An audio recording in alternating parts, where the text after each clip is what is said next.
welcome to Crafts and Crime. I'm Amy. I'm Elaine. And as always, we have a craft and a crime. Woo, we do. Yep. So we haven't recorded in a little while. Yeah. Spring break for us. Yeah.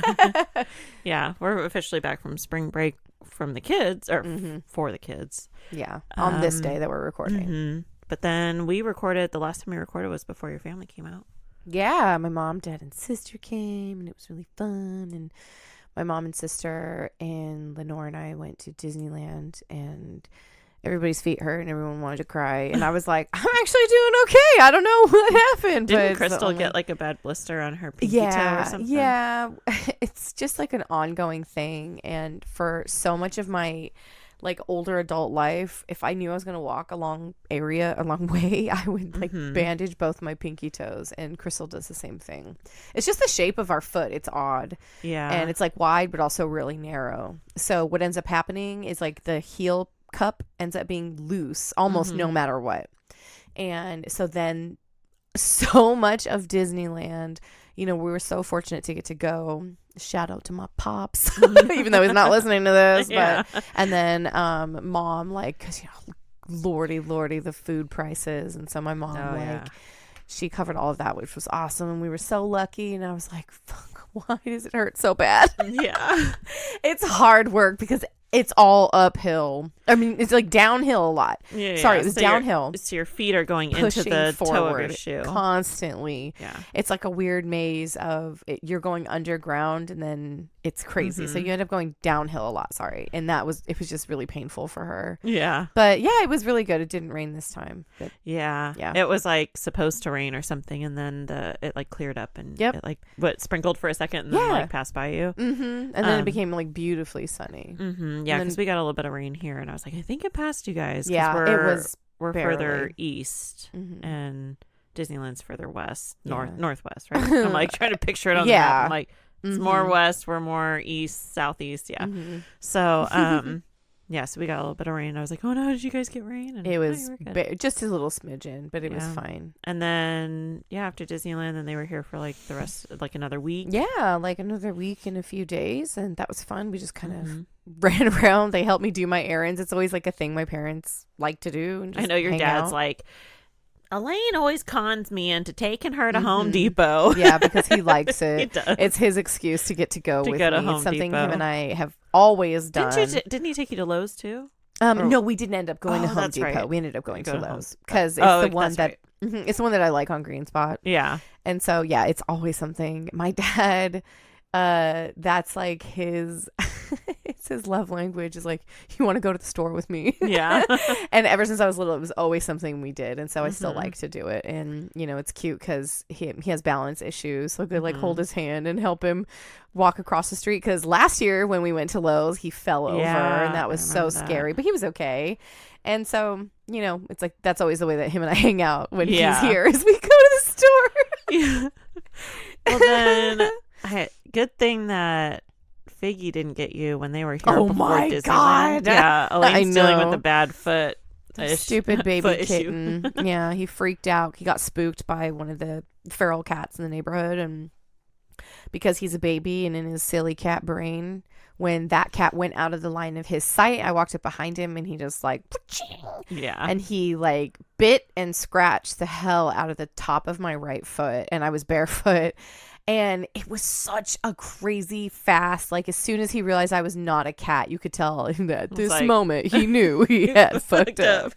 And he let go and, you know, took off. But the took off was his nails ripping out of the top of my foot. And oh my God, like it bled so much. It was so bad. It was right at my front door. And I don't know, that's maybe like 20, 30 feet from my bathroom, just around the corner down the hallway. And like Kurt was, he was on the couch and he was like, oh my God, are you okay? And it actually didn't hurt right away because it was insane. Yeah, and I'm just like, no. And there was like blood pouring down my foot because I'm kind of holding it up. So I'm crying. It hurt so bad. And I was like, what the fuck? I was so scared. Hobbled to the bathroom, cleaned it all up. Next day, totally infected. We cleaned it so well. Betadine, hospital grade antiseptic. I scrubbed it. Like, I know how dangerous that is. My mother-in-law got cat scratch fever from this, but it was an outdoor cat, but still. Yeah, Figgy's still nasty. He's nasty. They're nasty. Cats are gross. The cat box and stuff. So I'm like, oh my God. Thank goodness for those like telehealth. Yeah. I'm so lucky. And the doctor was so sweet because I was freaking out. I was like, I'm so scared. And she looked, you turn your camera around well-lit area, and she looked and she was just like, yeah. But she says, you would not believe how common this is. Yeah. They're not bad cats for doing it. They freak out. He unfortunately responded in a way a cat would. Yeah. And if it was June or Johnny or Binks, he would have done the same exact thing. Yeah. And then they would have beat his ass. Yeah. So, it sucks. I know it's really frustrating. It really hurts. It cost me money. Yeah. It was gross and scary. And it's something I really have to keep an eye on because, but thankfully the antibiotics seem to be doing their job. It's not like for it's sure. It just hurts really bad, but it looks better. It doesn't, it doesn't look infected. Like when I saw it last. It was so red and angry. Yeah. It was just really puffy. Like the whole top of your foot's all puffy. It's okay now. And then it hurts really bad, but it looks better. You're wearing my broken. It's so crazy because she couldn't fit a shoe on, and it hurts so bad. So you were shuffling around in like Kurt's slippers. I was stepping on top of his slippers so I could just shimmy it. Yeah. And then I was like, wait, I have my broken paint sandals that you kept for some weird reason. I don't know. It was meant to be. Maybe you're like, maybe the right one will break. And then I think I kept them because I was like, oh, I could just paint in them. Like, I'll That's just use them to paint because I'm painting my house like on the inside. And so I had paint all over these, like, what are they called? They look like cheap, like, Birkenstocks, but they're the two buckle like foam whatever, like $10 Walmart sandals. That EVA puffy foam. Yeah, and so one of the buckles had fallen off by the toe on the right foot, so it like works perfectly because it wasn't. It's exactly like, the spot that is open, so it's not pushing on it. Because that's the worst part. It was hilarious. Yeah. So and then of course Kurt was like, "You want to go out?" And I was like, "Dude, I am not going out in socks and busted sandals. Are you kidding?" Plus, I can't actually put it hurts so I figured bad. This much. I tried to over the weekend, and it was like I already have. Because it rained all weekend. Yeah, so it was really shitty. We went to the store because I'm like, I can hobble around. I just have to go slow. Yeah, and I'm just like loaded up on ibuprofen. That's it. But we were like hobbling around. I was like, of course, this rain. It was like windy rain. Yeah. So it did not matter if you had an umbrella, it wouldn't have mattered. My feet would have still gone wet. It was crap. So you were that Californian wearing the sandals in the rain. Seriously. Yeah. No, yeah. Like if I didn't have an injured foot, it wouldn't have been a big deal. I would have been like, oh, my feet are getting wet in sandals. It doesn't matter. Yeah. But it was nasty. It sucked. I know. I was putting on my socks the other day and I was like, oh man, you probably can't even put on a sock. So like, no, it hurt so bad. And sorry. Just like such a spaz, but all I kept thinking of is like my busted open foot and the filthy ass water because the rainwater. I'm all, what water? Yeah, because it was like flooding in the gutters and stuff. Oh, I was horrified. And Kurt and I went to one of my favorite places. It has a pirate name. I'm not gonna say it. Okay. And pirate name. Yeah, no, I was and so we went to the store and we went in and I was like, this puddle is huge. I can't hop. I'm crippled. Like I can't put any of that hopping pressure on my foot. Sorry, I just blew up your ears. But yeah, it was so crappy because he tried so hard no matter where we parked. Yeah. It was so wet and I was so afraid. It rained a lot this weekend. Not so much on Sunday as much as Saturday. Saturday was really rainy. But it was still sad because like all the Easter egg hunt signs, it was like canceled due to rain. Oh, yeah. It broke my heart. I felt so bad. Yeah. I hope they redo it. I mean, why couldn't they? The kids were like, are there Easter eggs outside? And I'm like, nope, there's rain outside. And they got like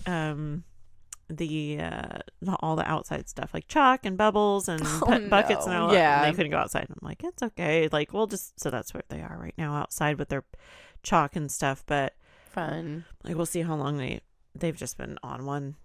Lately, all my children have been on one. But other than your health stuff, your health foot. My not healthy You're foot. not healthy foot. I am just getting over, I think that's pretty sure it was a stomach ulcer. And yeah, that was pretty bad. It like took me out for most of the week. And it started like I would say like by day 5, because it was what, like Thursday, Friday, Saturday, Sunday. Because it was right after my family left, and so I was like, you were just chilling because you were sick, and I was just decompressing, but not as much as we usually do. Yeah, it started because we hung out on Sunday morning. That's when your parents, you know, everyone came over. You two, you know, came over for coffee, and then you guys went back next door, and then Crystal came on Sunday because we watched that anime. Watched that movie. Yeah. Yeah, because Mom and Crystal went and visited a family member. Yes. And my dad and I went to Lowe's. Yeah, and then Crystal, we watched an anime. Then they came back, Crystal popped over, and I just hung out. So then Monday morning they left, and Monday I was not feeling good. And our landlords had to come to look at the roof because we need a whole new roof. And I was dying. I was like, I don't know if I could do this. And thankfully I got through it. But then by Tuesday it was really, really bad. And so I had to do like the e-visit and stuff. And thank goodness for those phone doctor appointments. And I did it on video so I could show her where it hurt. And she was like, it might be your gallbladder. Let's do an ultrasound and let's go do blood work. And I'm going to, and I'm like, can you just like prescribe some? I think I know what it is. Yeah. And so she did. She prescribed some medication for like to coat my stomach and the ulcer or whatever. And I know that's what it is because like, you know, my friend Mariah, she's getting her gallbladder out. And then Jack's dad had his out. I'm like, Crystal has hers out. Yeah, and I'm like, this is not a gallbladder issue. Mom has hers out. I'm like, everybody on my side of the family pretty much ends up getting it out. And I was like, nope, I know what to look for with that, and this isn't it. And so the medication helped, but I think it was like crazy because between the ulcer and then like I had tapered off all my like medication, and then like I hadn't had like any wine at all, and I like usually will have like a little bit every day, and I like totally didn't. I like went cold turkey off everything. No, you went no caffeine. No you have caffeine. To get rid of all the acids. Yeah, I got rid of all. The diet is just boring. Everything. I got rid of fried. Everything. Everything as bland as humanly possible. I literally basically had a breakfast of like saltine crackers. I was so miserable, and like I ate like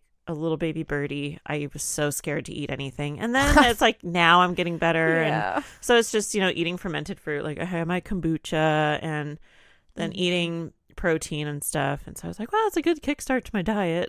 You know, it's a very healthy cleanse. Yeah, so a lot of changes health wise over here for me, and then I guess last in this chit chat a little bit in the beginning is I guess the biggest change is now I've homeschooled all my kids, all 4. I mean, Lillian technically isn't like in school yet. She's in like pre-K. Pre-K. Yeah. She's not TK. She's like she's 4. She's doing worksheets and stuff. Yeah, she does schoolwork and reads books and stuff with us. But so I've homeschooled all my kids since 2012, I believe. Wait, 7, 8, 9, 10. Yeah, 2012. So that, you know, includes Troy, and he's he's got 2 years left of high school because he did kindergarten. Like I homeschooled him, and then I put him in public school for kindergarten, so he had that socialization. So because his birthday was that weird cutoff where it's like he could be really the youngest or like the oldest. It's Lenore ended up being the youngest. And she hates and so Troy's the oldest, and I don't really think he cares. So anyway, so he's finishing up 10th grade, and we just made the decision to put him in public school at the high school, and I'm excited for him. It's necessary, I think, for him, and it'll be fun to get those experiences that you get in high school. Kind of the rest is like, I don't know. I think the high school experience, even though it can suck. Like, that's why I was like, he could get 2 years out, do half of high school in public school. But so it's just weird because like he did public school, kindergarten, 1st grade, and I pulled him out after that. And so at that point I was already homeschooling Avery, and so pulled him out, and so I've been homeschooling pretty much straight. I think I took a year break, and so it's just weird, but I still have Avery and, you know, Lincoln Lily homeschooling, but it's just a little weird, and to think, you know, I made it this far, and it's not I'm giving up, it's just like I'm handing him off, like here you deal with the difficult years, because I'm like, he doesn't want to listen to me anymore, or Jack. And so, but I'm excited. They do have a really good automotive program. Their tech and automotive is like the best in the area. Yeah, and that's what he wants to do, or what we cool. kind of narrowed it down to. And so it's walking distance. They have a really good automotive program. I think it's like this career technical certification, whatever. So you do like so many credits, and it's what you earn at the end. Yeah, pretty bitchin'. But he needs to get his grades up, and so that's where I'm like, today was the day that I left it on him of like, I'm putting my hands up. I'm like, you know exactly what's required the last couple months of school. I can't hold your hand anymore, and I'm releasing you to the wild. So it's kind of up to him, and that determines if he does summer school or not. So it's just been school stuff, and then Avery, she's, I don't think I told you, when Scarlett was over, Scarlett was telling me about school and how like she's doing this program and that, and like she got all A's and stuff, and I'm like, oh, awesome. And then I was like, oh, she was asking about Troy's GPA and stuff, and so I was looking at progress, and Avery, I was like, what the hell? Why is your English progress at 99% in a Celis? She's like 99. She's like, oh yeah, I just thought like I just finished it for the year. Like, where are we at right now? April, May, June. There's not much left. So no, that's awesome. They only have like, because I don't even know what hers. I know what Troy's progress is. I don't even know what the girls is. But yeah. So school's just been weird lately, but. That's fun. It's because it's spring. It's coming up to the end of the year. It's hard to chug along. You're like barely 2.5 months, and that's including the weekends. Like, and then it's done for the year, and it's that like, we're trudging. We have state testing coming up this month. I never did the 360, the STAR testing. Did you ask your friend? Nah. Yeah, I talked to her today. She never said anything.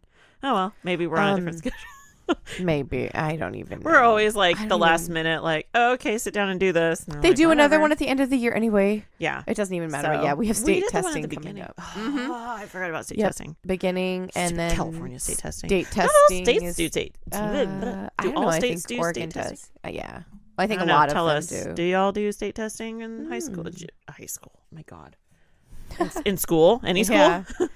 Because we do state testing, and I hate it. It's so stupid. Yeah, but we do have the option to opt out, but we don't because it's not good for the school. No, it's horrible for school funding. Yep. So it's not, it's not graded like people think it is either. So it seems like such a stressful thing. They just want to see where everyone is at and how hard the school and the stuff is working. What you think? Just look at everyone's grades.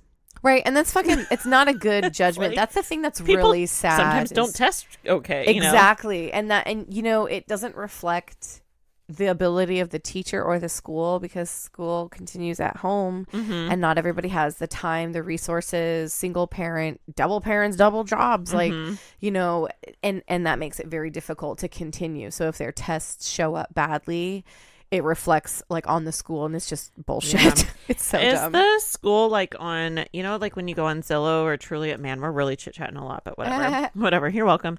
I'll put it on the Instagram socials. If you don't want to hear us talk, skip looks like 25 minutes.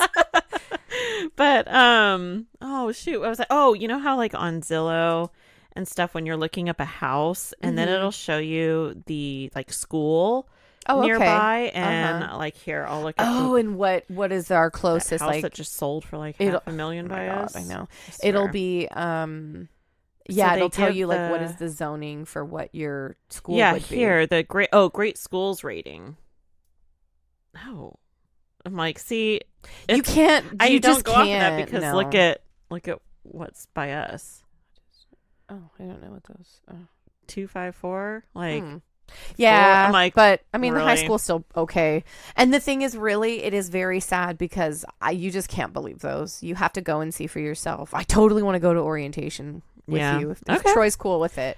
Yeah, I don't think he cares, because depending on Jack's work schedule, if it's later in the day, he can't go, or if it's early in the morning. It'd be cool if Lenore could see it too, because that's where she might. I know. I was thinking about the same thing with Avery. Oh my God! And then they'll go to school together, and he'll pick on her, and she'll pretend. I know, we were talking about that because Troy's senior year would be Lenore's freshman year, and then Lenore and Avery would be in school for 3 years together. Yeah, eventually by the next Avery year, is like a year behind. Yeah. So I'm kind of leaning more towards that, but it's just weird. And then trust me, today it's scary. Because high school sucks. Whether you were a homeschooled kid going into high school or a junior high, it's all the same shitty experience. All kids are It can weird. be wonderful, but I'm just meaning like it's the same for every child. And it doesn't matter. Like, it's crazy how people talk about homeschool kids being under socialized, and I'm like, they have friends they talk to all the time, and then talk your ear off, and like they hang out with us and their cousins who are older than them, like, because we are a family that have friends that have been around for like decades. Yeah. So they've grown up with their own friends and our family members and friends being older than them. It's just how it is with homeschoolers that I think is a big misconception is the socialization, but it's like, I think, and I'm not saying this is not true for school, public school kids or private school kids, but in general, like when you get together with a homeschool group or homeschool friends, there's all ages. You got the mom that has like me, I had the high schooler, the preschooler, the middle schooler, all that. And then like the baby, it's like, and your high schooler knows how to interact with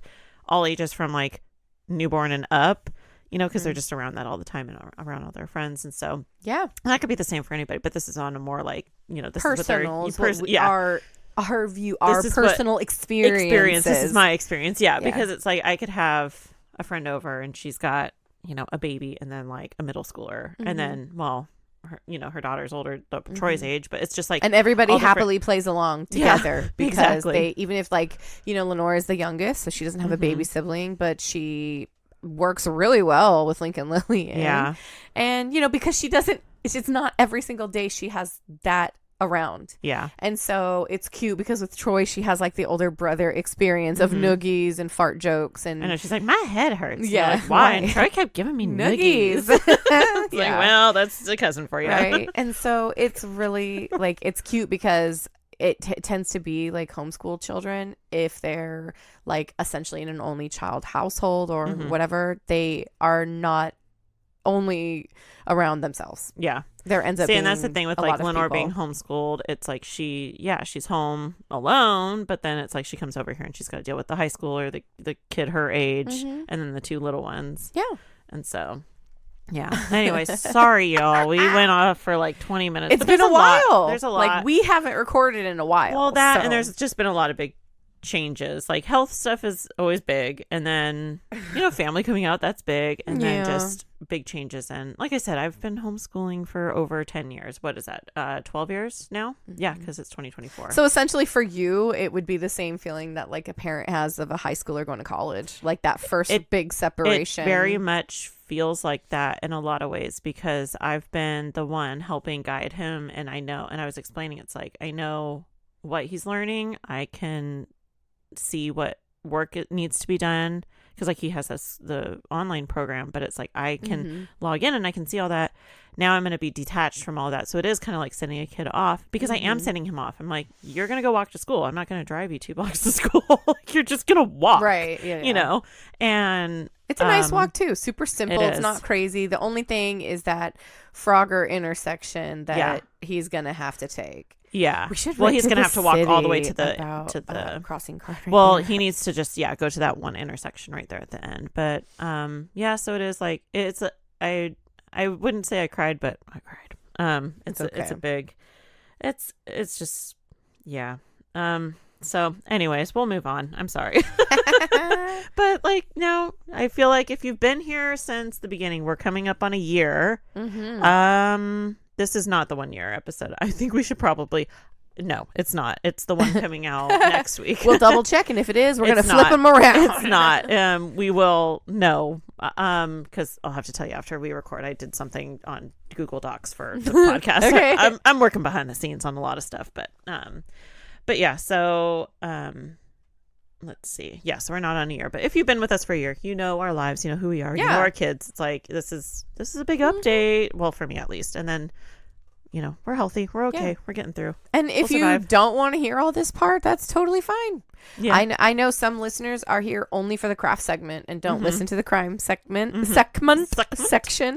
and vice versa. And so, it's not going to hurt our feelings. Not like we'd know anyway, but, if you got to skip through, go ahead. It's fine.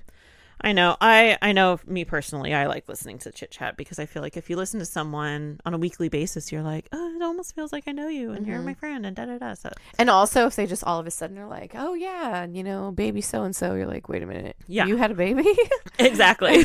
And that has literally happened in one of the podcasts I listened to. I missed a whole bunch of episodes and then which is completely their prerogative. They don't have to tell anyone, but it's just bananas because obviously they had told people. At some point, yeah. But that's what I thought, and it ended up not being that. They hadn't told anyone. That was like the reveal. Oh. And the baby was like 6 months old. I was like, damn, that's cool. Can you imagine?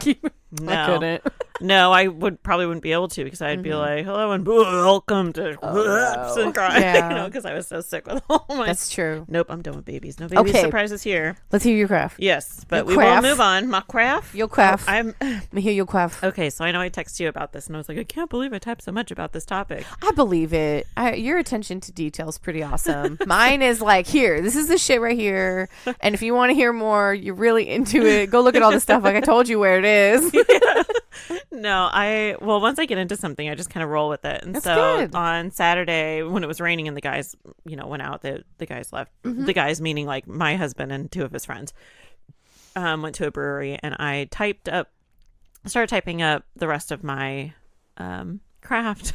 And they came back like 3 hours later and I was still working on it. But I did have to take stops. I had to take stops. I had to take stops. I had stops. Because I had kids and they are loud. Right. Okay, so my craft, almost 30 minutes in, is, and it's not a long one. I'll try. Well, it is. It's a long. It's not. It's 8 pages. It's not. It's only 8 pages. It's pillows. Oh, cool. So it's like, I love it. Okay. I can't believe and so so this that was one of the first things I ever learned to sew in Girl Scouts. Really? Yes. I was in like 2nd grade. Yeah. It's like the simple. It's so easy. Sorry. You're going to talk about it. But no, don't you dare tell how you did it. Shut up. I know. No, it's so easy. And that's why I was like, it is a craft. You can make your own decorative pillow. You love can do everything. So, so of course it's not just like how to make a pillow. Because think about how you make a pillow. Look at a pillow. That's how you make it. Decorations. We've talked about a few of our crafts that tie in. Yeah. So... awesome. Yeah, there's a lot. So picture your pillow. So this came to me. I was literally laying in bed trying to fall asleep with my upset tummy and I'm like miserable and I can't get comfortable because my pillow was bugging me. And so I was like, dang, I wish I could get a different pillow or whatever. So I was like, that's a craft. And so I got my phone and I typed in pillow. And so, so my pillow is adjustable. It's got that shredded memory foam in it. And so it's kind of expensive. It's like Coop brand or whatever on Amazon. I think it's like $60 or something, but it comes overstuffed with shredded memory foam and you can take it out to adjust your pillow to whether you want it softer or more firm. And then you can toss it in the dryer when it gets a little flat. So I'm like, that's probably what I need to do. But Jack always has an issue with pillows. We have gone through in we've been together almost 20 years. This year will be 18 years. And that man and his pillows, he's gone through so many pillows. And I finally was like, I'm going to buy you the adjustable pillow that I have. Because it's don't complain it's too flat, put more in it. Don't complain it's too much, take some out. Yeah. It's adjustable. You'll find the Goldilocks when eventually. He doesn't like it. He won't use it. So, and he says I'm stubborn. So, yeah. And they're not cheap either. So anyways, as you said, you made a pillow. It was one of the first things. Yeah. So Shannon sent me a picture of this pillow. I will post it on our socials. I saved it into my favorites. Cute. She's like, do you remember making this for me?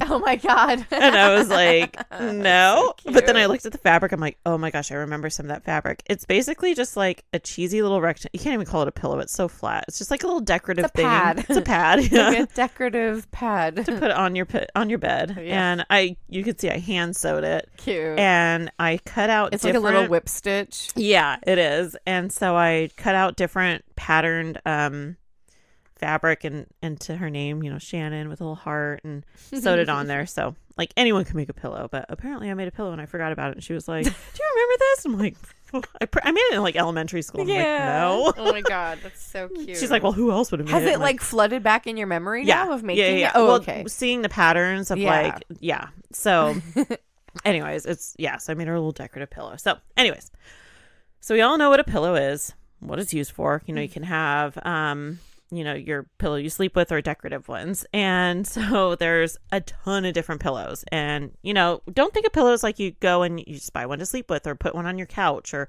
a throw pillow. There are body pillows, like big long ones, pregnancy pillows that are like curved, like, and then there's a boppy pillow, like the one for nursing or like just feeding your baby a bottle to like help keep it, like it goes around your midsection like a horseshoe. There's neck pillows, sex pillows, the list goes on. There's so many different pillows. There's orthopedic pillows, donut pillows you sit on if you have like a hemorrhoid or like an injury to your tailbone or like so lumbar pillows, which is probably what I need right now to support your lower back. And I'm hunched over here like just like Quasimodo. So list goes on. So a pillow is basically just an envelope, like pillowcase that is filled with stuffing. And the stuffing is usually made of natural materials like cotton, like most of them are even down. But now with advancements and materials, you can have synthetic fibers like acrylic stuffing. And so according to Wikipedia, the word pillow comes from Middle English pilw, Pilwe, pilw. The word pillow comes so the Old English pile, akin to Old High German I should have asked Jack. Oh no. Pfuli. Fluffy. That sounds cute. And from Latin pulvinus. The first known use of the word pillow was before the 12th century. So everyone had their own little word for pillow. So in history, let's go like way, way back to prehistoric times. We can see that mammals would use their arms as pillows to rest their head. And they would also like lay their head on each other. So we always like wanted to like lay and sorry, you can see my face. I totally just saw that video on Facebook of the red panda, and it was like, did you know red pandas use their tails as a pillow? And they like kind of curl around like a cat does, but they grab it and they pull it under and then tuck their face down and hide their little face. That's so cute. So like animals, they know what's up. They're like, I'm gonna be comfy. So, like, you think, I don't need a pillow. I just will lay my head on, like, Jack's shoulder. Or, like, you lay down your head on someone's lap. So, basically, it's, mammals do this. And they always have. So, like, because we've always wanted to think about it. Like, your head, your neck, like, you got to have some support. Otherwise, if you're flat on the ground, it's like your neck's going to hurt. So, animals and humans in history have used various objects such as wood and stone as pillows or cushions. Around 5 and 23 million years ago, so a long time ago, tree-dwelling great apes started building sleeping platforms and used wooden pillows where they slept. And there are studies that were done on chimpanzees that slept for 8 to 9 hours at night that used ironwood pillows. I had to look up what ironwood is. It's basically a type of wood. It could be from different trees that has a density that is heavier than water. So it's like it's that's really durable. So it's gonna it's gonna so last. heavy it would sink. It's a durable piece of wood, and so it's not gonna like wear down with you like rubbing your head on it or getting rained on constantly because of like rainforest. It's not gonna get all warped and stuff. So that's cool. This type of pillow that the chimpanzees were using actually helped them not fall out of trees while they were sleeping. It like created a lot of support for their like neck, so they weren't just all dangling everywhere. Yeah, that makes sense because if you kind of would like loop over it, it's gonna give you like a wider like center of balance side to side. So it push. Well, they had these little platforms and this like piece of wood, so it really kept them like secure in the trees. Cute. And not only that, but think about it, they have like larger brains, and so this extended their sleep time. So they had like REM sleep, so it's better for their brains. Yes, it's like how do they figure this out? I don't know, but pillows, they needed pillows. So now we go on to more recent times as it relates to like humans, and pillows have been around since ancient times, and they serve different purposes depending on the culture and the era. And the first use of pillows dates back to Mesopotamia around 7000 BC. And these early pillows were carved out of stone into like a cradle shape that were used to like elevate the head like off the ground. so insects wouldn't crawl into the sleeper's mouth, nose, or ears. So like you're not just like on the ground and like a spider crawls in your mouth. Yeah. Ew. And obviously it helped to reduce like shoulder, neck, and back pain that would happen if you were like just sleeping flat on the floor. Yeah. And so because stone was expensive, these pillows obviously were just used by the wealthy people that can afford to carve out these stone pillows. My expensive rock pillow. Yeah. And the number of rock pillows that they had, it was used as like a status symbol. Like, I've got a lot of pillows. Yeah. So, because like they had money to make pillows. Yeah. And they like, there's a bunch of But I guess pillows. really to like hewn and sculpt a big boulder that's going to be big enough for your head to neck. Yeah, because these are huge. Like, yeah, it's going to have to be a lot of work to make it soft. I guess that kind of makes sense, but that's still funny. Yeah, you're going to have some crazy artisan that's like, I'm the pillow carver. And I bet you they would like carve designs and stuff. Yeah. Yeah, we'll get into that because there are some cultures that do. So, as we know, ancient Egyptians also used pillows, but for a different reason. And they believed that the head was the seat of spiritual life and should be cherished. So Egyptian pillows were made of marble, ivory, ceramic, wood, or stone. And they were placed under the heads of the living and the dead to protect them from evil spirits. So pillows were actually found in Egyptian tombs that dated back to the 11th dynasty. And this is between 2055 to 1985 BC. It's always weird when I say BC because it goes backwards. Yes, it's so really, my brain doesn't want to do it. No. So 2055 and 1985 BC. Okay. So then we also have the Greeks and the Romans, and they were the first to introduce the soft pillow. Oh. And they used pillows made of cloth that were filled with natural materials like cotton, reeds, straw, feathers.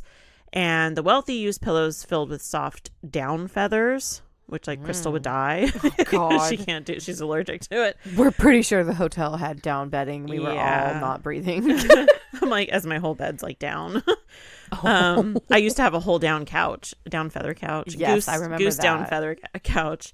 Anyways, so they used down feathers, and the wealthy did because they could afford it. And so not only were these pillows used for sleeping, but also for like reclining on couches or like, sitting during meals or like we do, just sit on the couch with a pillow. And yeah.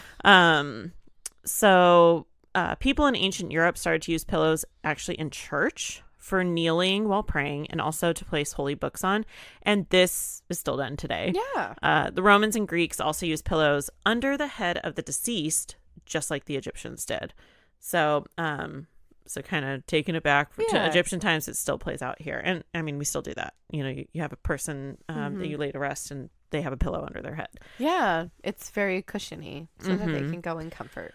So after the fall of the Roman Empire, soft pillows became like super rare and people just couldn't afford them. And so crazy. I know, I think a pillow. But I guess again, like the talking about fabric and paper products and stuff, like those weren't an easy thing to make. No. So for comfort, like anything soft was going to take it was going to be a really long You're probably process. focusing more on like clothing than like just bundling up like a blanket rather than like paying money for a pillow. So because they were so unaffordable after the fall of the Roman Empire, it once again became like a status symbol. It's like only the wealthy could have it. So during King Henry the Eighth, Roman numerals, I know, I'm like, I had to do 5, 6, 7, 8. King Henry the Eighth, he during his reign he banned soft pillows for everyone except pregnant women. What a pal. I know. So he didn't really love women. I pretend I was pregnant so much. But I need my pillow. I'm pregnant again. Oh no. I don't know why, but I guess it's like, but anyways. Yeah. So by the 16th century, soft pillows had another resurgence. It became more common, and the stuffing had to be changed due to like mold and vermin. Yeah. So gross. Yeah. Now we're going to go to ancient China. This was like the most interesting to me. Okay. So pillows were also considered sacred and were used to enhance health and well-being. However, the Chinese preferred hard pillows made of porcelain, bamboo, wood, bronze, or jade. And there was usually like a soft fabric placed over it. And they believed that soft pillows were a luxury that would sap the body of energy. Oh. I'm like, I don't know. Like when you sleep too much and wake up too tired, which is ridiculous. Yeah. So, like, why can't I sleep for 18 hours and call it good for 2 days? Yeah. Oh my gosh, I so typed this wrong. I see my typo. I don't even know what I tried to type. I typed so fast because I was like really into it. Yeah. I typed some Chinese pillows even had speakers. Nope. Whoa. Nope. Damn. No, they had something. They had spices or that's what it was. Spices, not speakers, or herbal pouches inside. Oh no, I think it's talking about like now.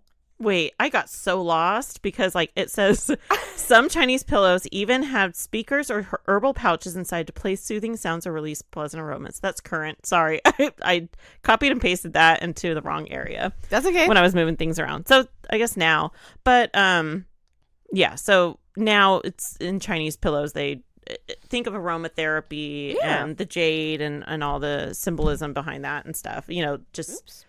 I'll get into that too. Okay. So the first ceramic pillow was found to have been made in the Sui dynasty between 581 and 618 BC, obviously. Then pillows began to be produced on a larger scale in the Tang dynasty between 618 and 1907.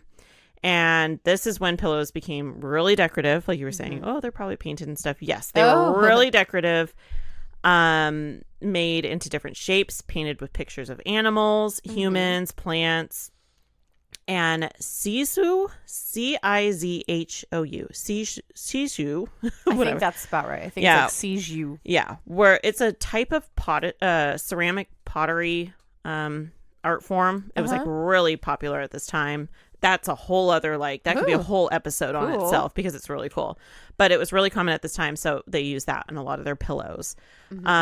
So the ceramic pillows were really common in the Song, Jin, and Yuan dynasties between the 10th and 14th century, and then it slowed down during the I remember learning about this in all the different dynasties, the Ming and Qing dynasties between 1368 and 1911, and then better pillows were made. But Chinese rock pillows were really important in ancient China.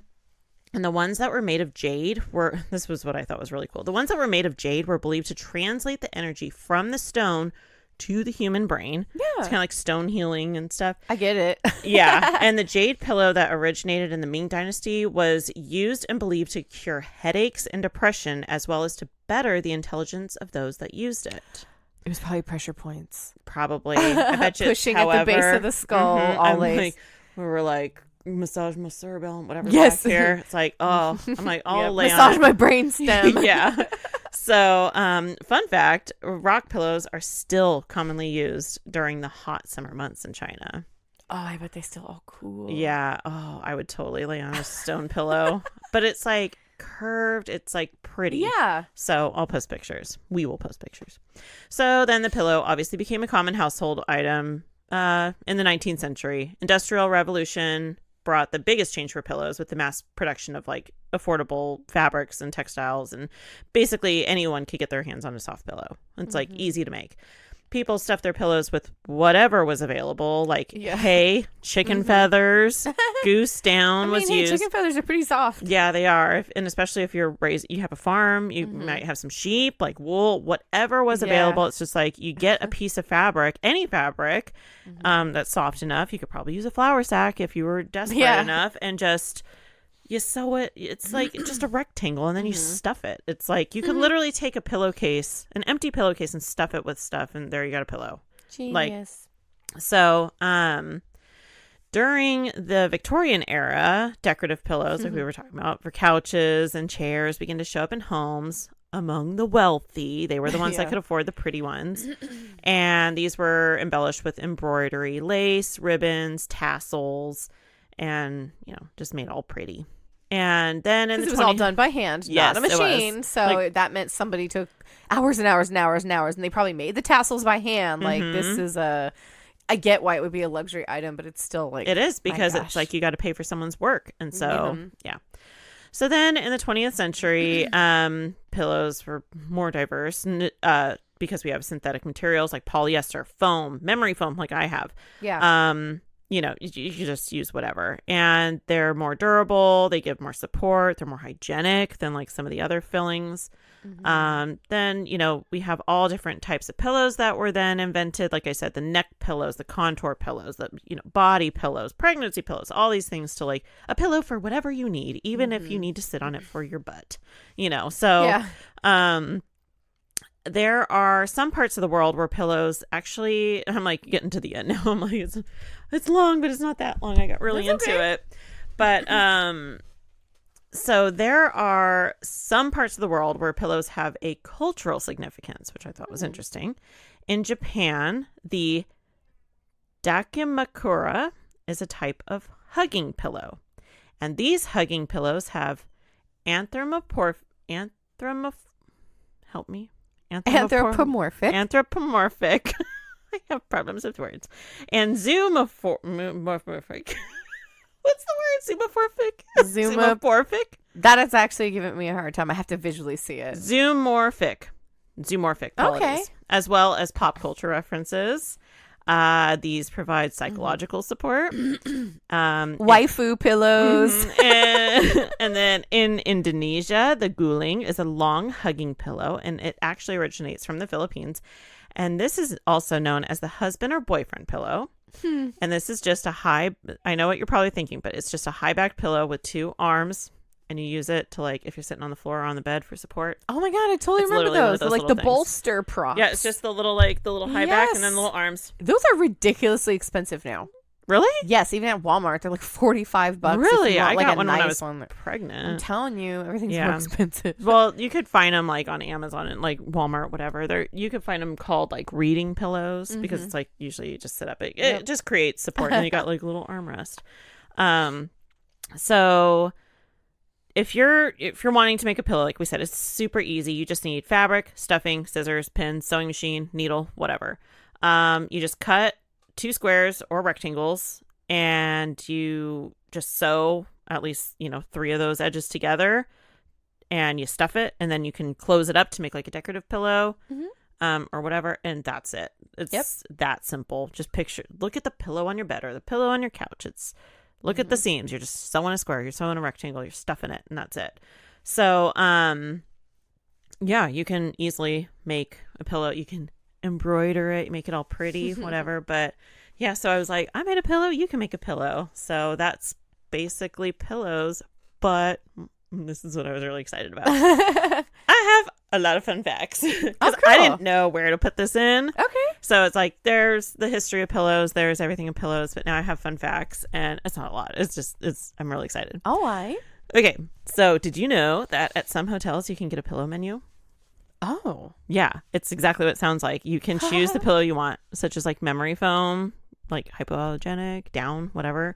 And at some hotels you can even get it for like specific conditions, like for headache or stress. So like like infused with like lavender or whatever. Yeah.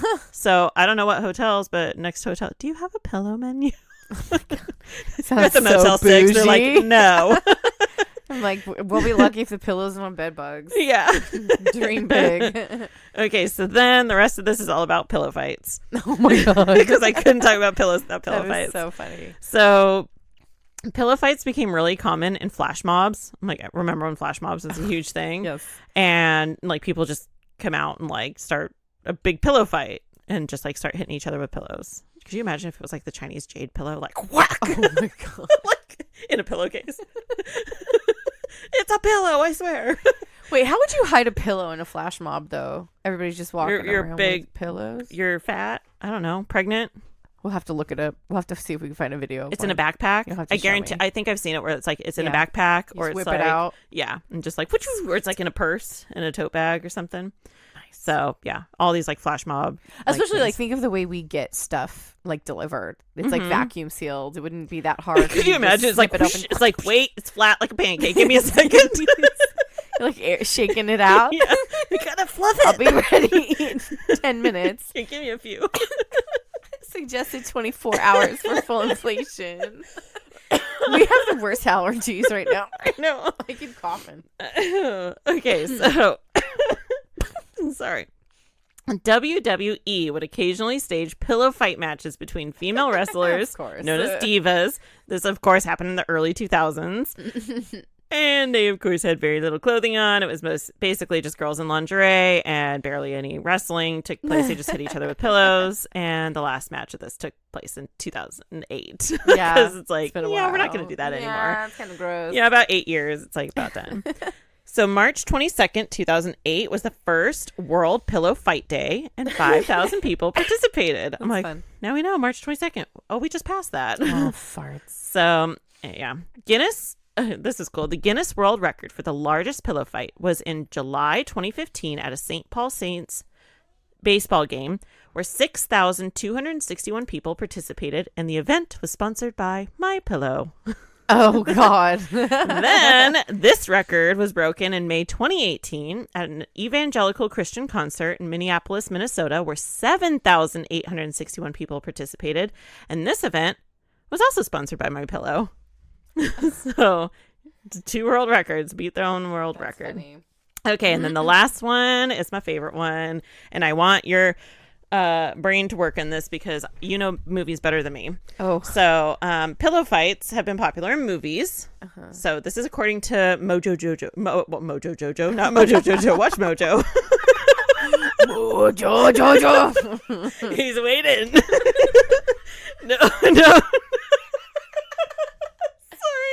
Noise. I knew I was going to do that because after I said watch you can't Mojo, not hear I kept saying Mojo Jojo. So stupid. It's not Mojo Jojo. Watch Mojo. Watch Mojo. Okay. Sorry. I'm just picturing it with his voice. Okay. Okay, sorry. According to Watch Mojo, the top 10 movie pillow fights are, and I'll go into detail in like the last 5. Number 10, Flash Gordon, 1980. Have you ever seen that one? And number, hell yeah, of course I have. The pillow fight? Savior of the universe. Oh my gosh. There's a pillow fight in there. Number 9, Madagascar 3, Europe's Most Wanted, in 2012. Number 8, Street Dance 2, from 2012. Number 7, Annie, the 1982 movie. Number 6, Little Nicky, 2000 with Adam Sandler. I'm asleep. Or am I? See, I knew you would.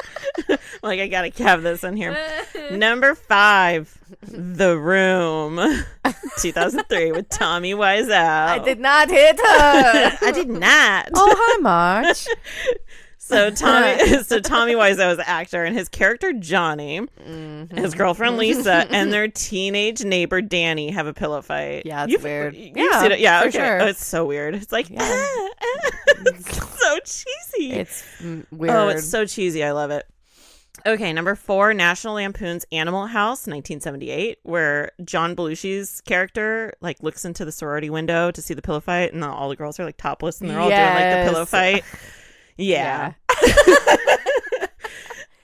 Very 80s. Yeah. I literally wrote, he witnessed a pillow fight as well as some boobies. Okay, number 3, Scary Movie 4, 2006, with Playboy Bunnies, Holly, Bridget, and Kendra. They have a pillow fight. Oh, okay. Number 2, Shanghai Nights from 2003 with Jackie Chan and Owen Wilson, where Jackie Chan's character organizes a pillow fight.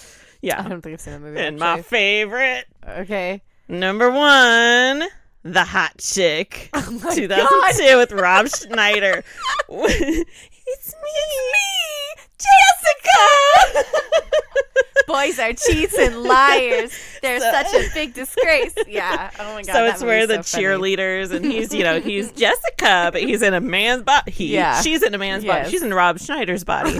And there was like that whole thing where it's like the pillow fight, and he just is like nailing him, like knocking him out, like one by one, like. They're just like. I love it so much. Yes, he has a straight up like Santa's bag, and he's beating them with it, and they're like flying off the bed. Yeah, they're like flying in the air. Oh my god, that's so funny. Oh, I love it. But that was pillows. Sorry, it's fun. No, that's super cool. You know, the only thing that I've ever known about pillows is like geishas have a special kind of pillow for that big decorative hairstyle. Yeah. And it has like a tiny bit of bran in it. Just for like a little support, but that it's a very high neck cradle, like almost where their head's pushed forward. So it's not comfortable, is what all the history books said. But that's all I knew. Yeah. I'll tell you what. When my tummy hurt the other day, I fell asleep on the couch with a decorative pillow. Side pillow, and I woke up and I was like, "Ow!" Like my neck was all. Oh, it was like so bad. But, anyways, well, there's pillows for you. I liked that though. It was cool. Thanks. You did a good job. I tried. I always do. Okay. So it's really funny because whenever, we personally try to do cases that we've not heard of before, and which makes me laugh because I actually looked it up today. Like, when did I start? Like, I got into this stuff with my mom because she started watching Cold Case Files when it came out. And I was like, when did it come out? January 1st, 1999. Oh, really? So we would have been like 11. We would have been about 11. Yeah. You would have been almost 12. Yeah. And so, like, I've been watching this stuff a long time with my mom, and I do find it really interesting. So whenever I come across, like, wow, I haven't heard of that. It's always really interesting. It's interesting to me. That sounds terrible, but it's few and far between sometimes when it's something that ended up being pretty, like, holy shit. Yeah. And so... Oh, so is this a cold case? No, it's not. No, it's not. I almost did a cold case. But I changed my mind because they drive me crazy too. And I was like, nope, I don't want to think about this for the next 2 months. Yeah. So this, I'm just going to call it, is just Angela Stolt. Okay. April 3rd, 2013, Deltona.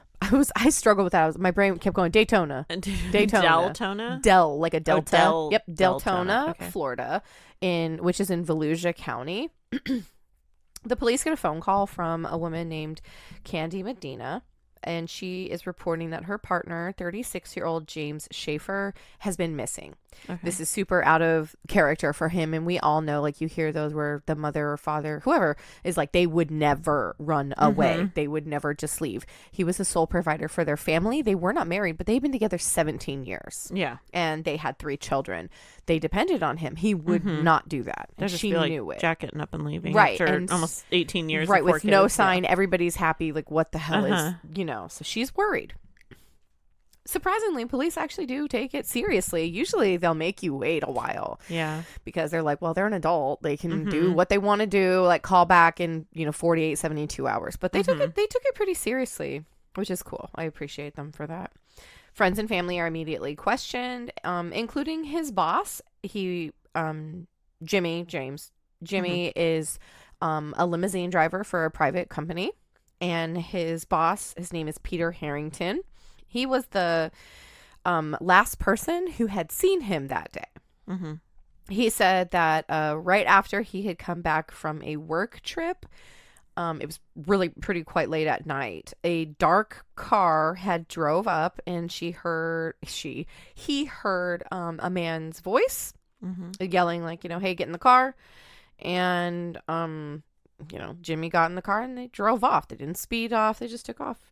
And so Peter said he didn't really think that it was like a super shady kind of a situation, but it was odd to, it was kind of odd. And then that was it. It was pretty well known that Jimmie owed people money. He had a gambling addiction. And so he had creditors, which is funny because it's like a loan shark, that's what they call them. That's not legal. And so he kind of maybe chalked it up to something like that. Peter had loaned him money before, a lot of money before, excuse me. So annoying. And so, he knew what it felt like to, be frustrated, but it just seemed like, someone just came and got him. It didn't seem like a huge thing. Whatever, it wasn't a big deal. The next person that they interviewed is a mechanic that wasn't mentioned in what I've seen, which is his prerogative. He had nothing to do with it. And he said he had before seen Peter get Jimmie up in a headlock and hold some kind of a sharp object to Jimmie's throat during like a altercation because of money that Peter had loaned him previously. So, they're talking to people, they're getting some information. in the neighborhood, man, I had even written down like the little cul-de-sac thing they lived in. It was like something court. It was cutesy. In the neighborhood that they live in, because they've been there a really long time, they are close friends with a woman named Angela Stolt. She's 46 years old, currently a single mother, and she has 2 children, a 17-year-old son and a 14-year-old daughter. Like we've mentioned this before, like I don't need to mention their names. They're not involved, and I just always tend to leave that out. And they live like just kind of diagonally across the street from Jimmie and Candy and their children. And the kids have grown up and played together, and like everybody's cool. But Angela is pretty quiet, keeps to herself. People kind of think she's weird because she has a lot of health issues, and it gives her a lot of stress and anxiety. So she kind of already just has the weirdness about her. So they're kind of like her only friends too. So the police, after questioning from different people in their families, come to find out that Angela is the payee for James's Social Security disability. So what that is, if you don't know, it's like someone is receiving money from the state, and for whatever reason, they are not deemed 100% capable of being responsible for their own finances. So it's handed off to a payee. There's another name, I can't think of it. And they handle that for you. And so they have a bank account together for this. Okay. You know, everybody kind of finds that really odd because, like, why not hit the partner and mother of his kids? Because she didn't work. Because sometimes if people are trying to commit, like, disability fraud and you're trying to hide, like, your finances, you will try to separate it. But there wasn't no need. There wasn't a need for that because Candy didn't work. She was a stay-at-home mother for their kids. So, you know, it stands out to officers as being really kind of strange in general anyway. So they bring Angela in for like more questioning outside of just talking to her at her front door at her house. So she has had a really rough life, opposed to James. I'm sorry, I meant to say he had a good life. Brother, sister, parents, grew up in Pennsylvania, I believe. Okay. And her life was different. I can't remember because it doesn't matter that much, but she was born in like Malaysia or something because her dad was in the army. Okay. Yeah, her dad was in the army, and her sister April were moved around a whole lot. That's always really rough. And so kind of April was her older sister and took care of her a lot. And Angela was born with a completely missing thyroid. So if you don't know a lot about anatomy, thyroid regulates everything in your body outside of like your pituitary gland and then your sexual hormone organs. That your thyroid does a ton for men and women for your metabolism. Yeah. And so she became very, very deficient in basically everything, really sickly as a very little girl. And at some points was just too physically weak to even walk anymore. You see her as a very skinny, frail person.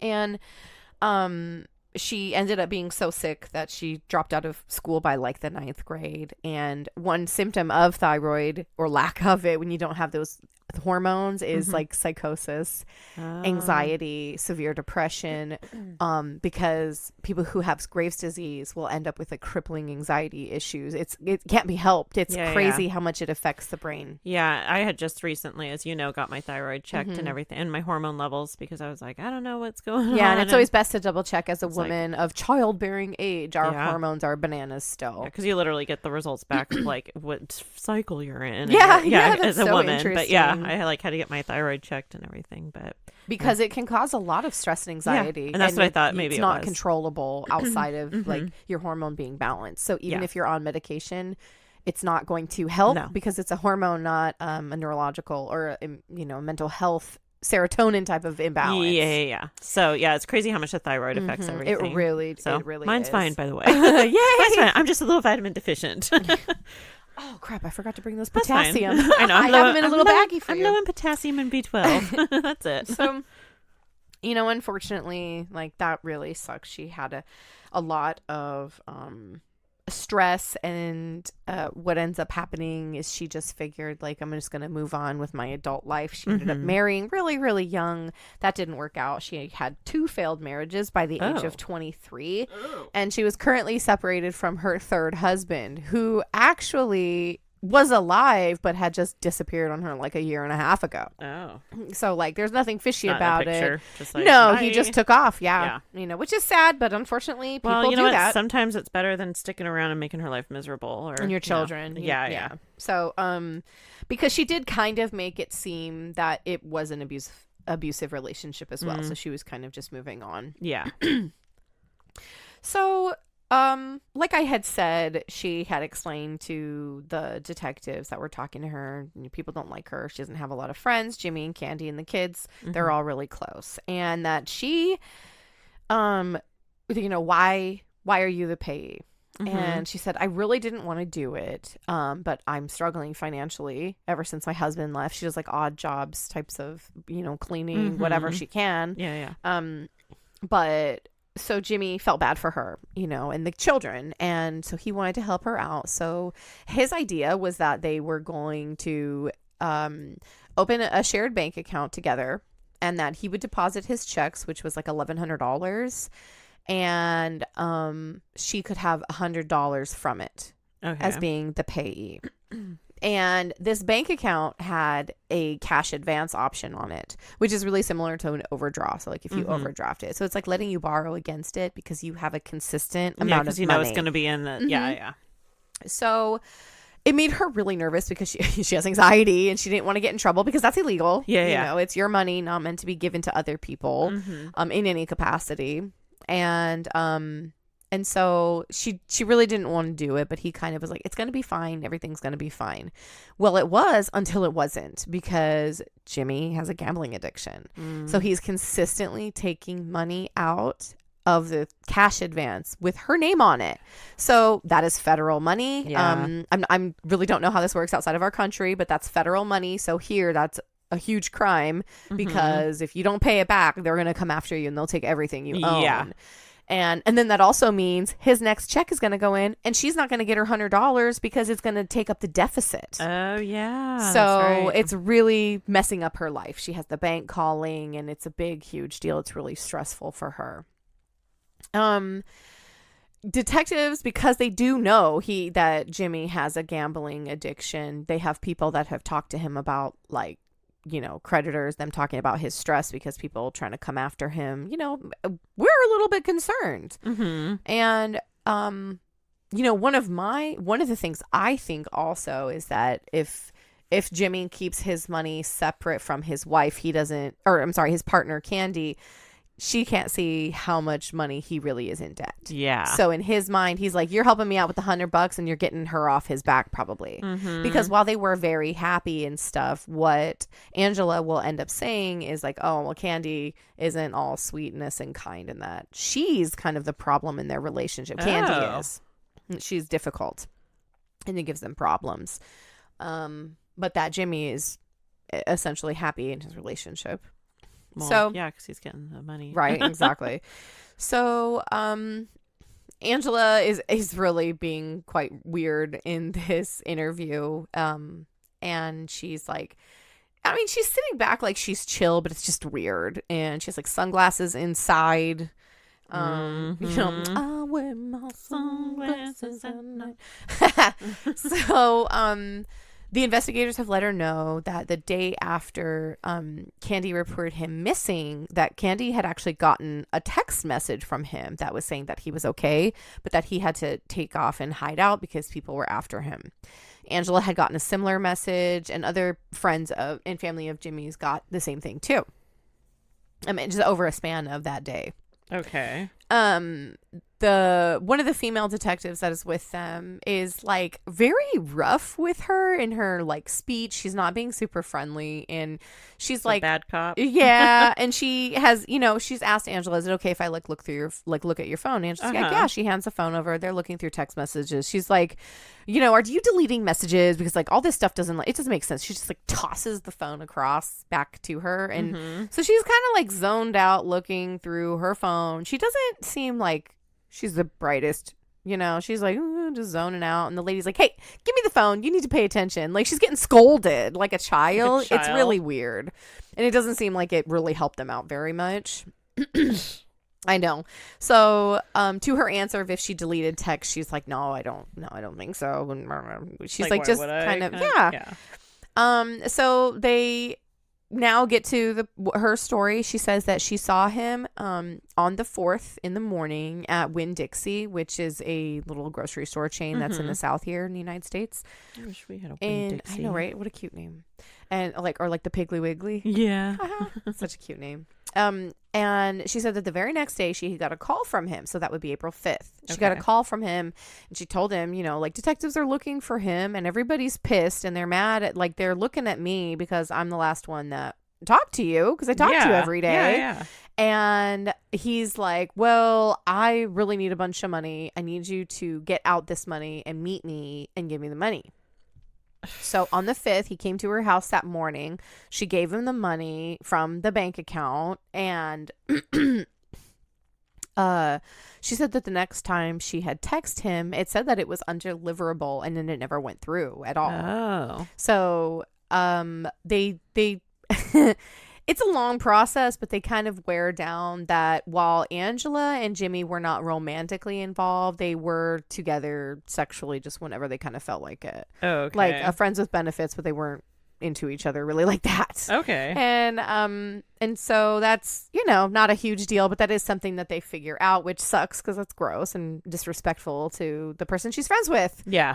That's kind of messed up. But they also said that, I don't know, with Candy's behavior and so maybe she just didn't give a crap. I don't know. You really don't know. Maybe.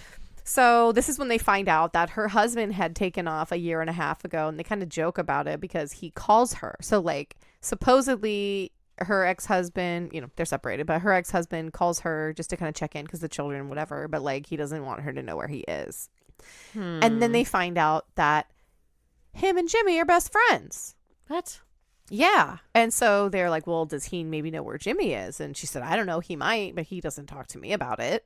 So they have a cigarette break. They're pretty nice to her with, letting her have sodas and getting a snack and cigarettes and stuff because that keeps them relaxed. It's going to keep them talking. Yeah. And when the detective comes back, sorry, I fudged this up. I had watched and read so much stuff. No, it's fine. I messed up mine. The detective comes back after the smoke break and he's like, so I have some information and it's leading me to think that Jimmie is probably dead. And she's sitting there and she seems unaffected sort of, but just she says what are you talking about? And there's a warble in her tone. You can hear it, but physically there's not a lot of reaction. Yeah. And so they think that possibly was it drug involved. So they're asking have you ever driven him to pick up drugs? Did you guys ever do drugs? And she's kind of just a little experimentation with stuff here and there recreationally, but neither of them are addicted to drugs. User. Yeah. No, they hang out, have drinks, and, cocktails, whatever, but no, they're not active drug complete, addicted users. And so she's like, I mean, maybe it's possible, with his limo company, that'd be a pretty good front for, or his limo job to be able to drive long distances and make some stops, make some some pickups. Exactly. Yeah. They're pushing so hard because she was the last person seeing him and that she's their main suspect. And she's like, well, that doesn't make it necessarily true just because you saw them last, but there's just so many things that don't add up yet, especially for he's going to need money if he's on the run. You would be able to see bank account information because that's also her bank information. Yeah. So detectives don't have anything else to ask her, and they kind of, feel around is there anything else you want to add or talk about or anything? And we've talked about this before, that dead silence where saying out loud 30 seconds doesn't seem like a lot, but she was silent for a minute and 26 seconds. She's just sitting there. She doesn't, whatever. And then she just is like, no, that's it. They're like, all right, she's not arrested. They're just talking. Yeah. So they keep in contact with her pretty much every day, every other day to see if anything has come up. So there's no excuse that I forgot to tell you. Yeah. Oh, I forgot. He called a few days ago. Exactly. So it continues. Nothing changes. But on April 21st, which is so crazy, so many of my cases, completely not on purpose, end up lining up with like the dates that are coming up. Yeah. Yes. Her sister April, which is funny too, she calls 911. She is telling the operator that her sister needs to be put on a 5150, which here it's just an involuntary hold for mental health crisis. Yes. Because they can't make a, definitive decision for themselves. Unfortunately, some people can have it forced against them because it just takes a couple people corroborating that necessity. Yeah. But the 911 operator, he asks her, okay, what's the problem? What's going on? She says that Angela is saying that she's going to commit suicide because she has committed a crime that the police are currently investigating her for. April is being really nice, but in reality, what had actually happened was Angela took her 2 children to her parents' house, and April was there, and she was in like a full, complete breakdown and was screaming, and she was kissing and hugging her kids goodbye, and she's like, I'm gonna kill myself because I killed someone.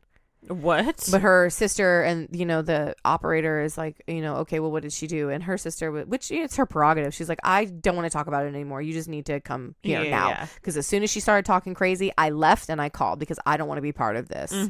It kind of feels like she's been putting her family through some bullshit with like, I'm sure they're like if you're really close, you're gonna be upset and scared. She just really sounded like, I'm fucking done. Yeah, and I get it because we've obviously I'm not gonna say who or in what relation this family member, but we've had a family member where that's happened, where they talk crazy, and so it's like, well, if you're gonna say that, I'm gonna take your word for it, right? Because it's not a joke. Because you don't joke about something like that. You don't say that just because. And so it's like, you're said crying it. For help. I'm sick of you saying it. I'm sick of you. I don't know what time is gonna be the truth, and like I'm gonna hate myself if I don't say something. Right. So I get it. I get her family's just like, oh my gosh, it's like, take her. I don't know what's going on now. Yeah, absolutely. Yeah, and of course, it's terrible for her children, but at least they're old enough that they're not like little baby, you know what I mean? Like they're older teenagers. So, at least that's gotta be horrific. But, that's the only thing I can think of is at least they are just like, oh my God, what is happening? Yeah. But they're old enough to comprehend a situation that really sucks. Really, yeah, of course. Because like when you're fully crazy, you could say whatever. There are people walking down the street around here having full conversations with people living their best life, and there's nobody there. As if they're talking to someone on Bluetooth, and they're not. Exactly. So Angela is detained under the Florida Baker Act, which is what is their 5150 laws, called the Florida Baker Act, for her safety because she seems completely unstable. Yeah. She's hysterically crying, screaming over and over and over that she's sorry. And Detective Brady, he's one. I wrote it down. He's one of the males in the beginning. I couldn't remember the woman's name because she pissed me off so bad.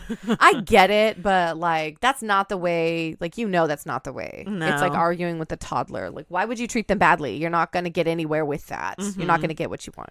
It's like stooping down to their level. Exactly. Yeah.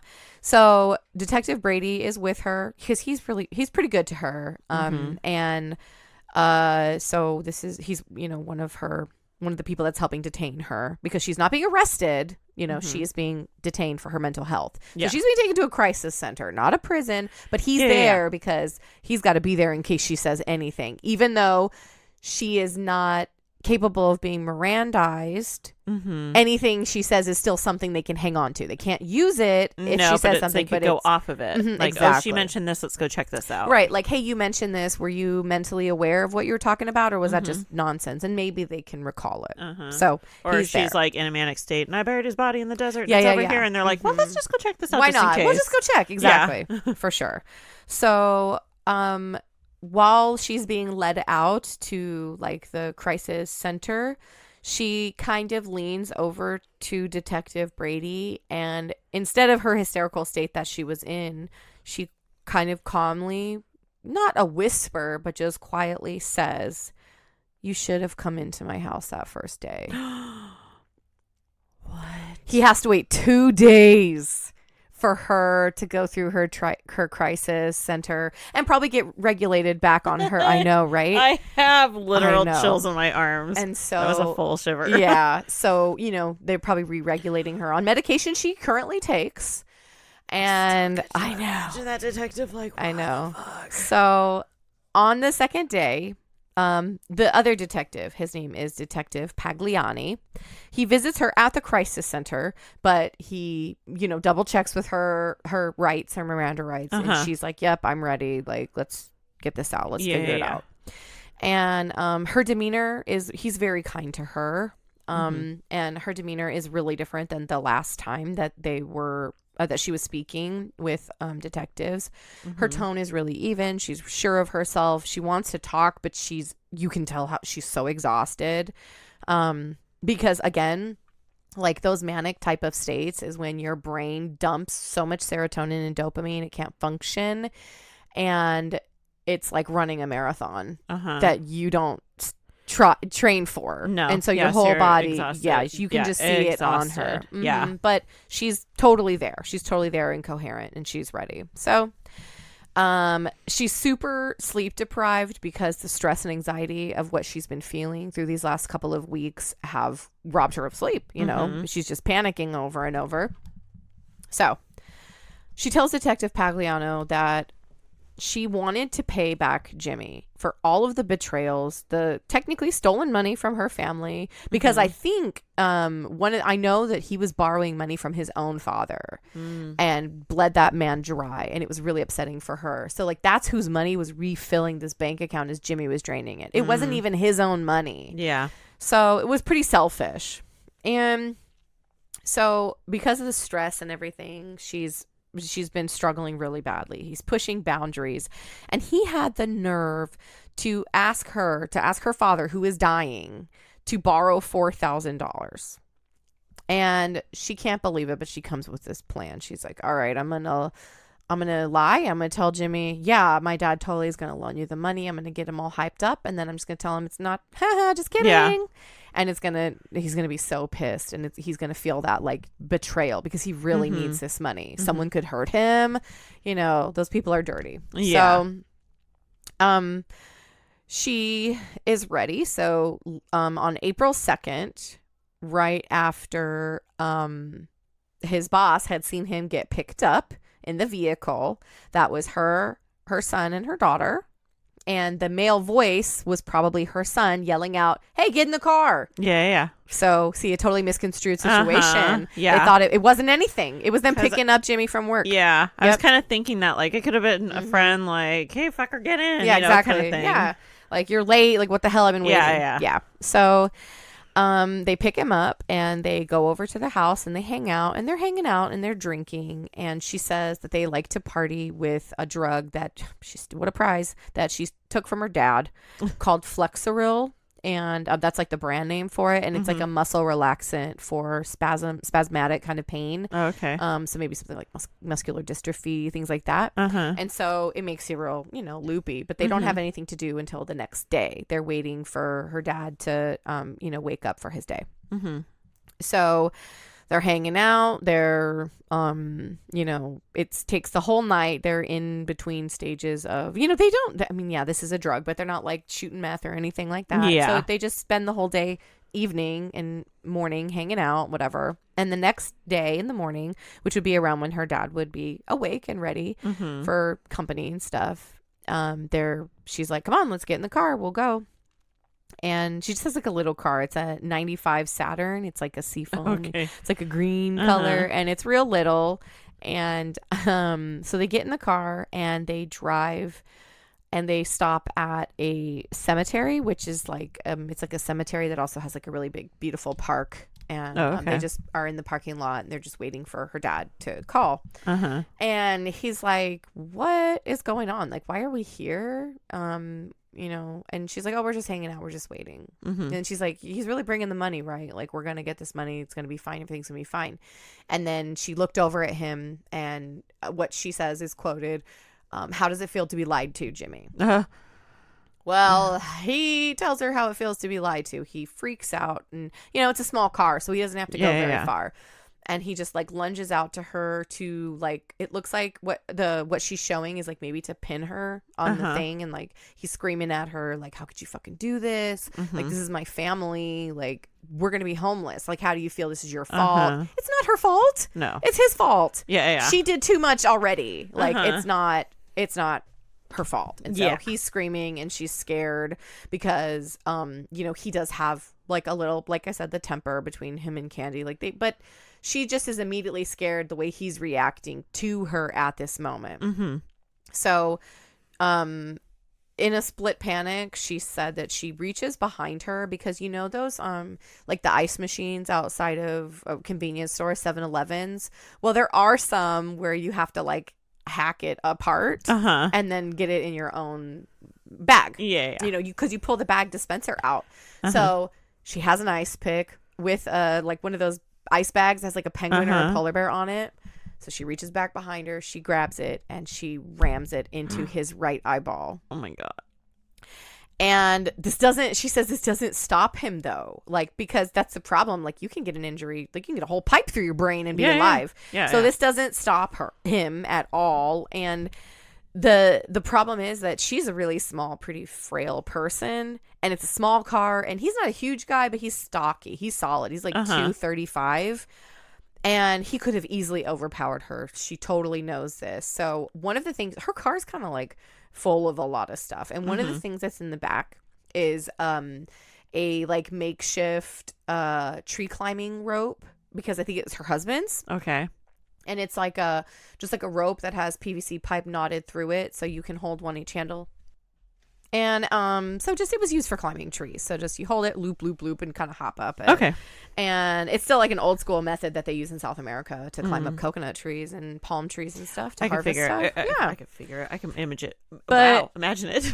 I have it in my head. But here's the thing. That's also a perfect garrote. So she grabs it. And the way that she shows herself is she kind of has to turn, slide near him, position herself, push her legs to hold him in place, and she like loops it around and she strangles him. Whoa. To death. And he still has an ice pick in his? He sure does. Wow. Yep. And so she strangles him to death. And when he stops moving, this is when she, like in her mind, to death, that he was strangled. She takes the ice pick out and she rams it in his other eye for good measure. Then here she is. She's freaking out because she's like, oh my God, what do I do? So she like scrambles around in her car. She sees what she has. It's not funny. She has saran wrap. And so all of these things I would never have in my car. She wraps. She kind of her car looks pretty like a hoarder situation type thing. Right. Okay. Yeah.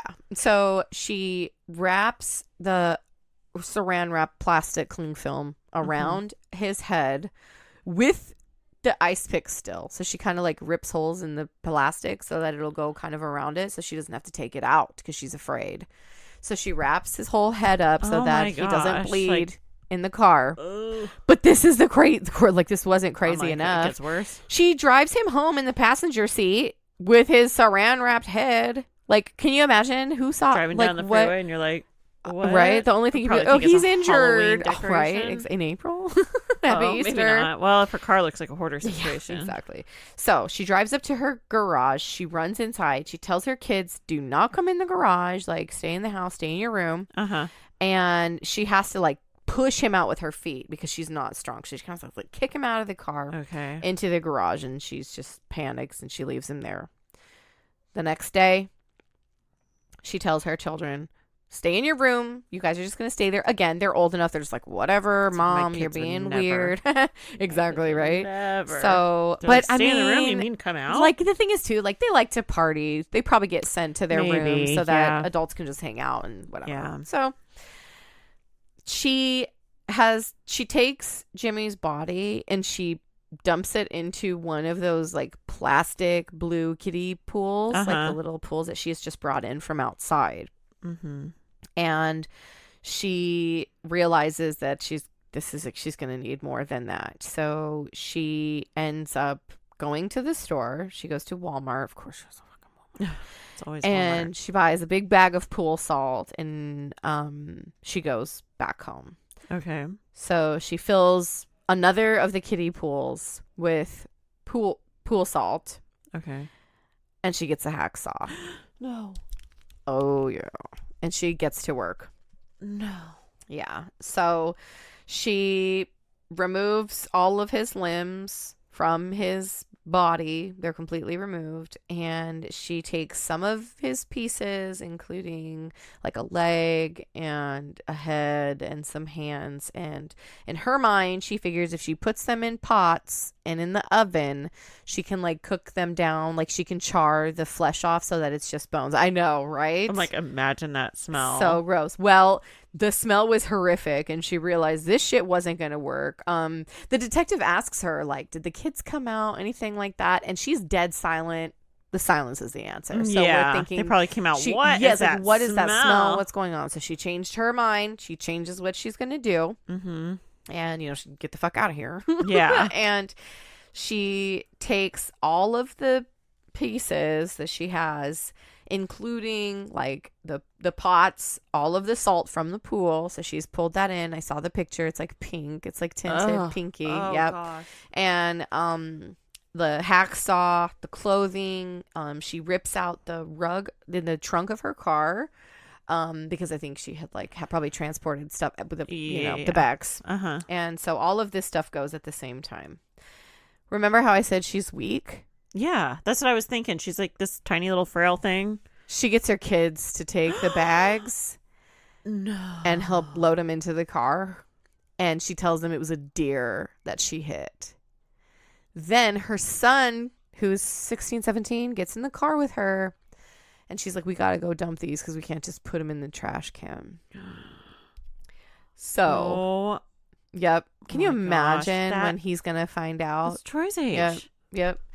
So she explains to the detectives all of the places of the different things that she had dumped around so that they can go find them. She had dumped, she didn't go super far, but she did spread them out around town between parks. And she put the hacksaw in a junk pile that was like a scrap metal pile that was just off somewhere. Yeah. When detectives showed up, it wasn't there. So they don't think she was lying. They think someone just took it. They cleared it out, whatever. Could you imagine? Ooh, free tool, not knowing it sawed a body apart. Yeah, you're like, oh, it's probably deer meat. You never know. Oh God. Yeah. So one of the things she did, which this is not that dumb after all, come on, but she took his cell phone, she took out the battery and the SIM card, put it in a Ziploc baggie, and put it in a sign right by the signpost of a local dog park, and she kind of sort of covered it with mulch a little bit. And it was so that she could come back to the phone, pop the stuff in so that it would ping off of the local cell tower. Pretty fucking smart for an idiot. She tells them that to go to the cemetery, the same place that they had parked, when she played the trick on him. Mm-hmm. And there were multiple bags of his body. There's a lot of pieces because, like I said, she's thrown away his clothing. Yeah. The rug was just from the trunk is just tossed, but there's the pots and pans, there's stuff there, and they find them. It's really gross and graphic, and they find pieces. They find an entire foot, so something so visually recognizable. Yeah, because it is Florida. It's April. There's a lot of pieces that are missing, and alligators probably got to stuff too. Yeah. I didn't actually search up that part, but the reality is they really are everywhere in Georgia and parts of Alabama and Florida. Yeah. So, right. So now they have finally gotten to the search warrant for her house. And when they show up, there's a lot of crazy stuff, nothing insane, but it's the ramblings of a psychotic person. There's graffiti on her walls. There's the all-seeing eye, the Illuminati eye, some pentagrams, just some nonsense. Her house is filthy. It's really gross, kind of like a grody, filthy, not necessarily a hoarder, just very unclean people in general. So they're looking around and they see some possible blood evidence, but not really. It's just a little smear of blood on the front cement walkway. Okay. And then some paper towels that look like they have brownish, when blood dries, it turns a brownish, not a red color. So they collect all of this. There's really not a lot outside of the place just being really gross. Uh-huh. After they forensically searched her car, there was actually barely any blood in the car either. There was like tiny little blood pin spots on some of the areas, that would kind of be expected from the crime, she said, around the seat console, but it's nothing crazy or huge. It's pretty clean. In like the area of her trunk kind of area, there's a little tiny bit of blood on like a gallon-sized baggie that has gloves, and like there's mess in her car, but that's really about it. Angela was formally arrested on April 23rd, and she's charged with the homicide of Jimmie because she's the only one. She's told him. So she did it. Yeah.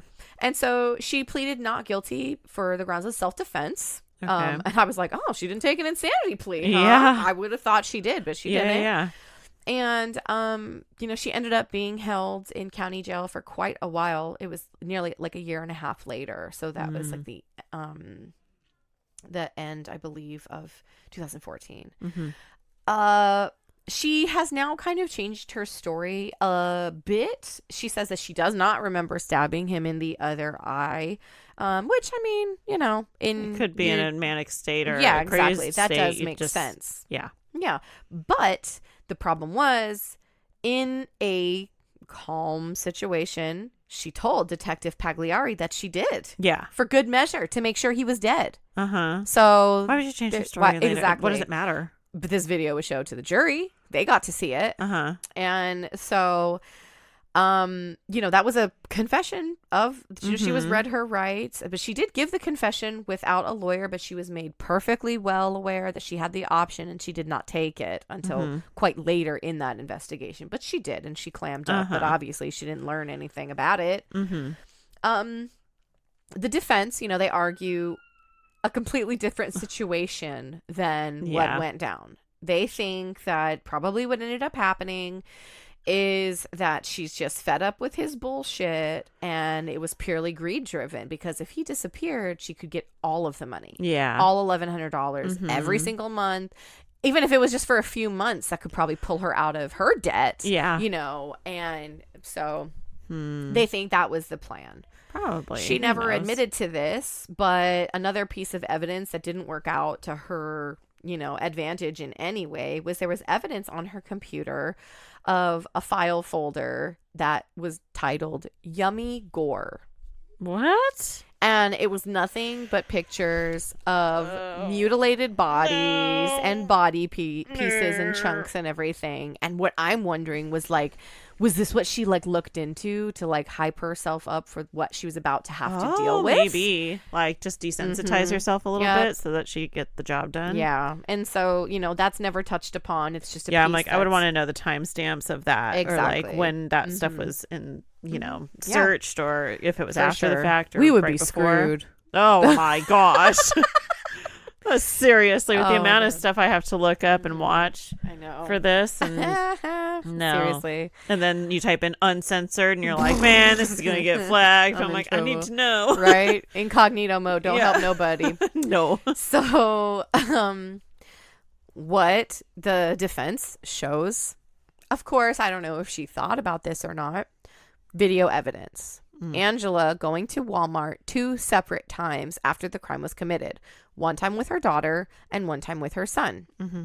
She was buying cleaning products, of course. Some of the cleaning products included cement cleaner. Oh. And, various carpet cleaners, things like that. And like a cement cleaner if the garage floor is cement. Exactly. But remember, they said they noted a red stain in the front. So... anybody can buy cleaning supplies, but, but one of the most telling pieces of evidence, hilariously, because it's not even tangible, video evidence the day of the murder showing Angela completely on her own. Can you guess what she was buying? The ice pick? The saran wrap and the blue gloves. Oh. I'm like, something used in the murder? I don't know. Right? Something to... So, again, you could have, but that's just too coincidental. There's only so many coincidences in science. And so they use this, and they have now considered this a premeditated murder. Yeah. So she bought the saran wrap before she even did. Okay. Yep. The same exact day that she was going to play this trick on him. She knew. Why would you leave it in your car? You take your products inside after you buy them. And I bet you that ice pick was right. Ka-ching, ka-ching. Yeah. Yep. Like she knew exactly where it was. I bet you. You're right. Probably wasn't even in the back seat. It was probably behind her right back. There. Ka-ching, right? So she is officially going to, now she's charged with first-degree murder, tampering with evidence, and the abuse of a corpse. So, which those freaking body brokers barely didn't even get charged with that. Yeah. Unbelievable. So, her only argument that she even really gave was that she was, delusional. She was really struggling at this point with what she did, and that she was afraid that her kids were going to get taken away from her because she had been through nothing but trials and tribulations from men, which that sucks. But, that's not what we do. That's not what we do. You accidentally kill someone, call the cops and be like, I fucking flipped out. There's an ice pick in his eye. He's still alive. Yeah. Does it suck? Yeah. But y'all can figure it out later. And nobody will be dead, hopefully, and you won't be in prison might forever. just be charged with assault because now you're away from your kids for the rest of your life. Yeah. So, which I'm sure the kids could care less at this point. They're like, Mom made us can you believe it? Dispose of a body. Of someone they knew for most of their life. Yeah. Ugh. So, psychologists came back with basically, she was actually very mentally well and perfectly capable of answering all the questions they gave her, to the extent that they were pretty much like, there's no way that 3 weeks ago she was so mentally unstable. That's not true, but they were like, come on now. Yeah. There was no way that she was that mentally unstable then, with, accounts from family and friends and other people she's around, that she was that in psychosis. Yeah. From what she had done. So they said that, she was showing appropriate behavioral reactions to the stressful situation she's in. Even if she put it through herself, they would expect her to be anxious and withdrawn and things for just the situation in general. So they were like, yeah, she's fine. She's pretty much fine. And of course, in the end, she was sentenced to life without the possibility of parole, and she got an extra 15 years for the evidence tampering and 5 years extra for the abuse of a corpse. Wow. Yeah, and she even, I'm going to have to go look at it, but somehow, by proxy, so she must have a friend or somebody that has made a website for her. And it's just her telling how she's innocent, that it was self-defense. Oh my gosh! I'm like, you're in prison. You shouldn't be able to lure do that. someone to basically murder them. What did you think was going to happen? She knew what was going to happen. Yeah, that's why that ice pick was in her back pocket. No, I swear, Crazy. It's like she probably with the fact that she bought the saran wrap and gloves. Too many and stuff, coincidences. It's just too many. Yeah, I really want to know the timestamps on that file on her computer. The yummy gore. Yeah, I know, right? I really didn't find know. anything, but that would be interesting. Wow, that's crazy. I got the chills on that one. You should have come to my house the first day. And that's literally what it was. Do you remember I was saying, they met her at her door. They were just talking about her door. If they would have went in her house and looked around, even though they would not have been able to use any of that because it wouldn't have been didn't have a warrant for it. They just would have gone in and saw it. Unless she let them in. If she let them in. But all it would have taken was them going in and his dead body was in the garage still. And there would have been evidence still in the house. Wow. That's gotta suck to be one of those. I know. That's why I got the officers. chills. Because I'm like, could you imagine? You're like, fuck, come on. Don't tell me that. Luckily, it was only a few weeks, but yeah. Oh, I'm so sorry. It gets sadder, not worse, but just they never found his head or his torso. I was wondering, how much did they buy? Not a lot. There was a lot of those bags. It was just pots are bulky, so she was to make it more lightweight. It was a lot of bags, but not a lot. Yeah, they really didn't. There was that whole foot.